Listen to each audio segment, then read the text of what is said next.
Imagine a drone so powerful it can identify your license plate from nearly 2,000 feet in the sky. This breakthrough is transforming how police monitor cities and raising serious questions about privacy. Welcome to This Explainer. Today, we're diving into something that feels straight out of sci-fi, but is actually happening right now: the rapid rise of drone as first responder, or DFR programs. Thanks to shifting federal regulations and some seriously cutting-edge hardware, we're seeing an absolute boom in police drones across the country. We're talking about a massive shift from the old days where officers had to manually fly drones while keeping an eye on them, to this wild new future of automated, AI-driven fleets launching straight from municipal rooftops. Let's get right into it. Here is the roadmap for today's explainer. First, drones as first responders. Second, meet the Flock Alpha. Third, the national drone boom. Fourth, flying license plate readers. And finally, safety versus privacy. Section 1. Drones as first responders.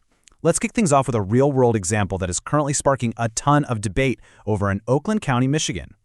When we talk about these DFR programs, the absolute biggest selling point is speed.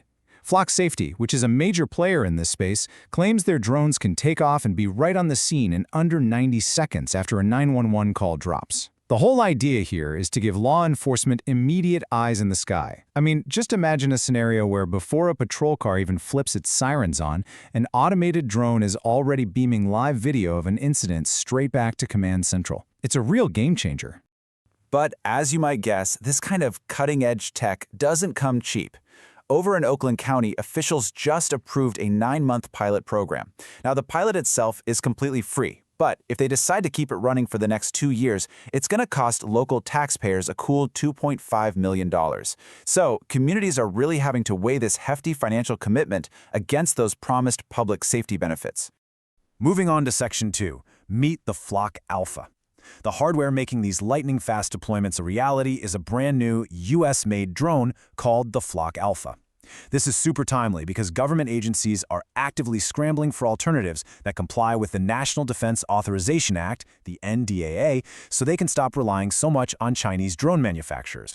And wow, this thing is built specifically for emergencies. The Alpha tops out at 60 miles per hour, making it the fastest DFR drone on the market, and it can hover up there for 45 minutes. But honestly, the most mind-blowing part is the camera. It is powerful enough to read a license plate from 2,000 feet away. Just to put that into perspective for you, that is nearly half a mile or over 6 football fields of zoom. Throw in 4 cellular modems and 15 antennas so it never loses connection, and you've got one seriously intense piece of aerial hardware. Flock actually built this drone with direct input from police and fire departments, and they see 4 main use cases here. For crime response, it's all about tracking pursuits and spotting suspects before officers even pull up. For fire emergencies, it uses thermal imaging to map out heat when visibility is 0. It can rapidly scan massive search areas for missing persons, and for traffic collisions, getting there in under a minute means assessing hazards, like downed power lines, way faster, which keeps everyone a whole lot safer. For the police departments using this, it's viewed as a massive leap forward for officer safety. Take Lieutenant Timothy Fecht from the Dunwoody Police Department. He pointed out that this is the only platform where an analyst can literally sit safely inside a real-time crime center, dispatch a drone in a few seconds, and track a suspect vehicle in real time, all while directing units on the ground. It completely flips the script on how they handle call resolution. Section 3. The national drone boom. Now let's zoom out to the macro level, because the hardware is only half the story. This whole thing is actually part of a massive nationwide trend driven by the Federal Aviation Administration. The absolute magic word for scaling these programs is BVLOS. That stands for Beyond Visual Line of Sight. Historically, a drone operator had to physically see the drone they were flying up in the sky. BVLOS changes the whole shebang. It means a single operator can sit at a desk blocks or literally miles away and manage a drone across an entire city without ever stepping outside. Under the old FAA rules, you had to have human operators standing on rooftops just to maintain that strict visual line of sight. It was incredibly labor-intensive. But in April 2025, everything shifted. The FAA streamlined the process for public safety agencies to get Part 91 waivers. Those are the special permissions you need for these advanced flights. And that basically opened the floodgates for automated, AI-driven drones that launch from secure docks and even handle their own battery swapping. This policy change sparked an absolute explosion in drone deployments. Just look at these numbers. From the very first DFR program in 2018, All the way to April 2025, a solid 7 years, the FAA granted 976 waivers.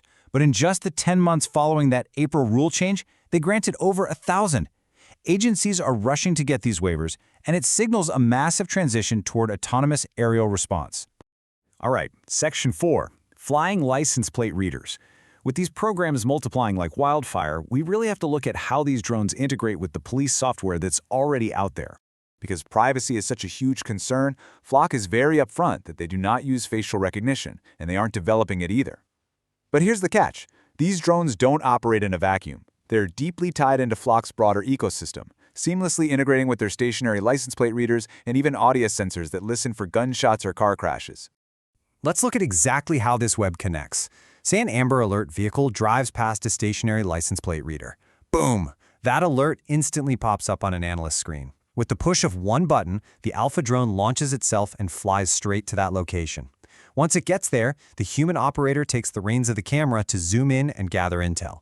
It creates this highly reactive, deeply interconnected surveillance net. Which brings us to Section 5, Safety versus Privacy. As these drones hit the skies faster and with crazier capabilities than ever before, we hit a real friction point. Who exactly is watching the watchers? Civil liberties groups like the Electronic Frontier Foundation are sounding the alarm. The EFF argues that by plugging into existing software, this tech essentially creates flying ALPRs, or automated license plate readers. Their big worry is that this takes routine mass surveillance and expands it into areas that a normal patrol officer on the street could never reach. A massive chunk of this debate is about something called mission creep. See, this tech is usually pitched to city councils as a life-saving tool for high-risk emergencies. Think serious car crashes or armed robberies. But when government watchdogs actually crunch the data, they find these drones are often routinely deployed for really low-risk stuff. We're talking noise complaints, mental health checks, or calls about unhoused people. And let's not forget, these are flying cameras with extreme zoom, which brings up some incredibly unique privacy risks.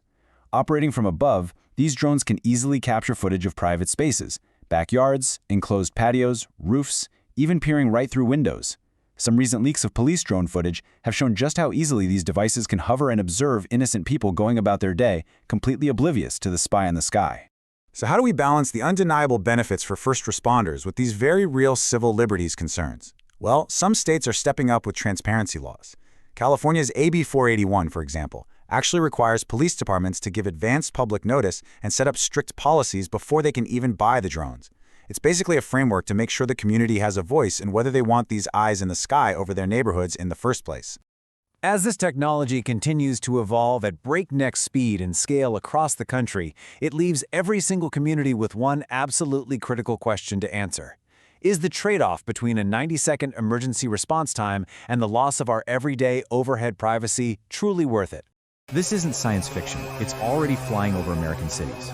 The question isn't whether this technology works. It's who's watching the watchers.